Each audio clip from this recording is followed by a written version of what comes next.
Baiklah sobat semuanya, pemerintah telah mendapatkan data final yaitu siapa saja yang berhak masuk dalam database BKN hasil pendataan non-ASN tahun 2022.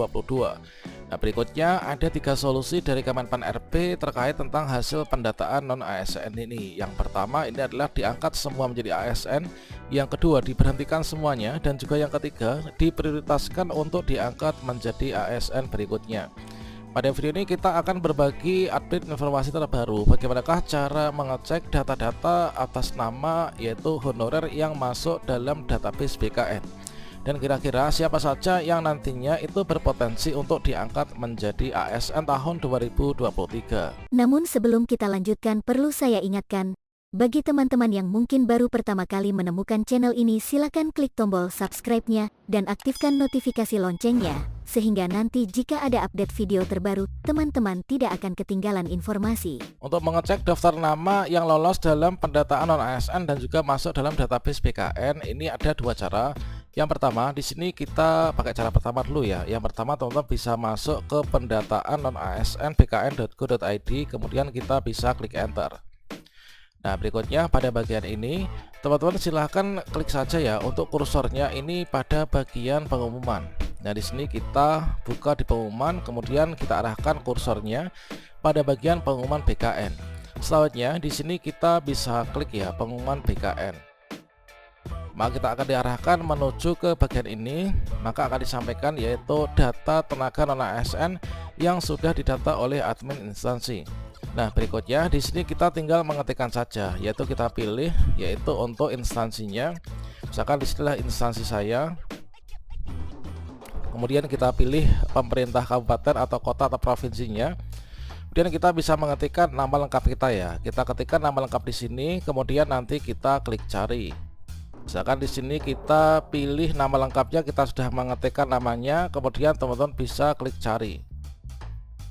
Maka di sini nama-nama yang masuk dalam bagian ini akan masuk ya, yaitu data instansi kita, kemudian nama kita, berikutnya di sini untuk jabatan kita. Jabatan kita ini sebagai apa? Selanjutnya di sini unit kerja kita ini di mana. Oke, kita coba lagi teman-teman. Kita ketikkan nama dulu.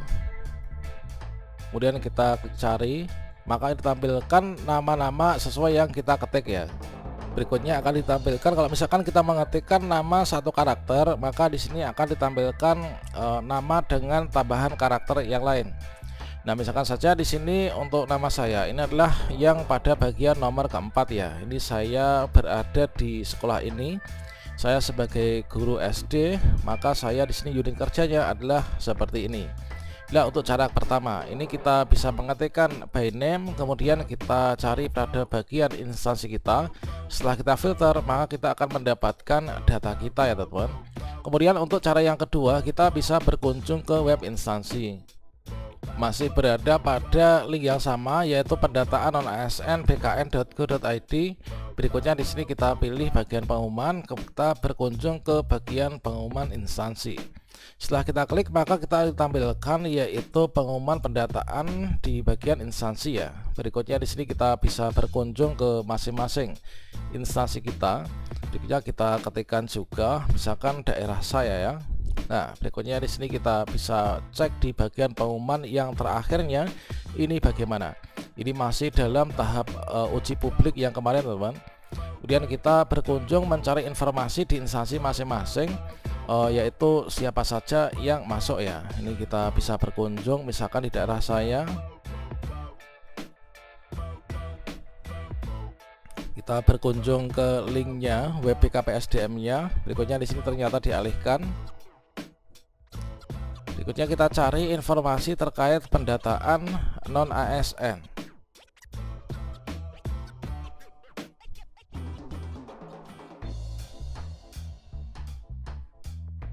Inilah kita cari informasi terbaru terkait tentang pendataan, yaitu hasil finalisasi pendataan tenaga non-ASN di lingkungan pemerintah kabupaten dan surat pernyataan tanggung jawab mutlak pejabat. Nah, data finalnya ini adalah ada di sini teman, yang sudah diberikan SPTJM-nya ya.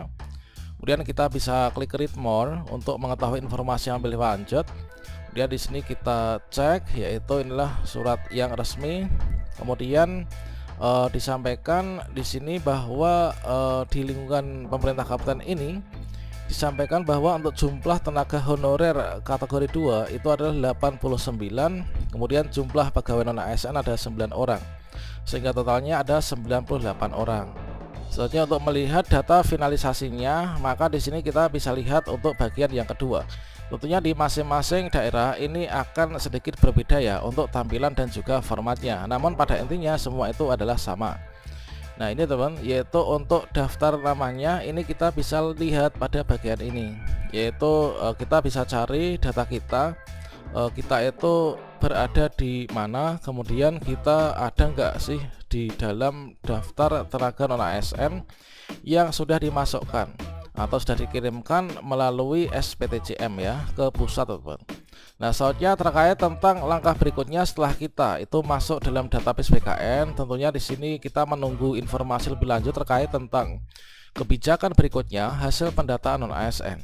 Informasi sementara kalau misalkan kita kutip dari PAN-RB, ini adalah ada 3 kebijakan untuk kita tenaga honorer yang sudah masuk dalam database BKN. Kita kutip dari Raker bahas tenaga ASN dengan DPR Menteri Anas semua mencari opsi yang terbaik ya untuk teman-teman tenaga honorer.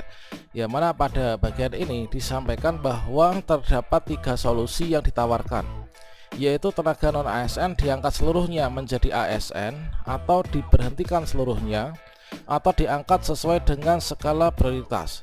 Sehingga di sini semoga saja nanti kita itu mendapatkan opsi antara itu opsi yang pertama atau juga opsi yang ketiga teman.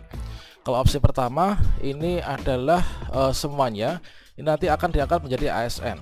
Kemudian untuk opsi yang ketiga, meskipun kita diangkat nanti kita dilakukan yaitu skala prioritas teman. Kemudian dalam solusi alternatif yang ditawarkan tentu ada kelebihan dan juga kekurangan yang perlu dicermati oleh semua pihak. Pada prinsipnya pemerintah ingin pelayanan publik dan juga reformasi birokrasi itu berjalan dengan optimal menuju birokrasi yang berkelas dunia. Di sisi lain diupayakan agar tidak ada tenaga non ASN ini yang kehilangan pekerjaan. Alternatif solusi yang pertama yaitu tenaga non ASN diangkat seluruhnya menjadi ASN. Apabila seluruh tenaga non ASN diangkat menjadi ASN, tentu nanti akan menjadi beban tersendiri ya untuk kekuatan keuangan negara yang cukup besar. Selain itu tentu ada tantangan karena masih meraba-raba kualitas dan juga kualifikasi tenaga non ASN tersebut. Ada yang sangat bagus kualifikasinya dan kualitasnya, tapi mungkin ada juga yang kualitasnya ini belum memenuhi syarat. Itu ditandakan dengan mungkin kita ini dari tenaga non ASN masih banyak juga yang ijazahnya ini belum sesuai ya. Kalau misalkan nanti diangkat menjadi ASN, misalkan untuk menjadi guru ini adalah ahli pertama guru kelas misalkan, itu kan ijazahnya itu harus S1 ya, sesuai dengan undang-undang guru dan dosen. Sehingga kalau misalkan kita menjadi guru namun ijazahnya masih D2 atau D3, tentunya itu menjadi kendala tersendiri bahwa kita itu belum bisa untuk diangkat menjadi ASN. Oke, demikian semoga bermanfaat. Wassalamualaikum warahmatullahi wabarakatuh.